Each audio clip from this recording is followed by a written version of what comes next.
tikai reizi, kad es pirmā vidusskolā var lepoties ar tādu bērzu birzi, kā mums.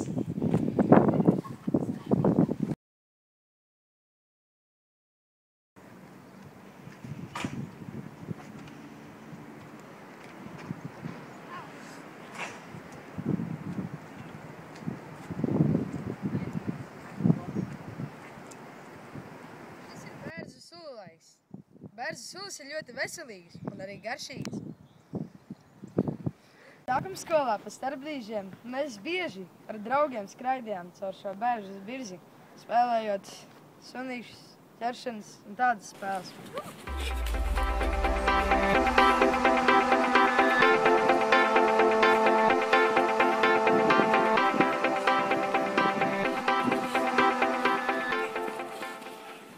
Kad man ir grūti, es vienmēr eju pie bērza, lai smeltos no viņa enerģijām. Kam vēl bija tāda vaļa, kā mazam bērziņam? Bērziņam divvaļiņas, auglepiņas, pirstlapiņas.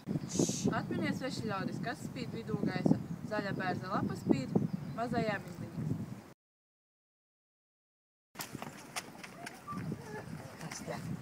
Kopš seniem laikiem bērzu žagaras izmanto kā audzināšanas rīku.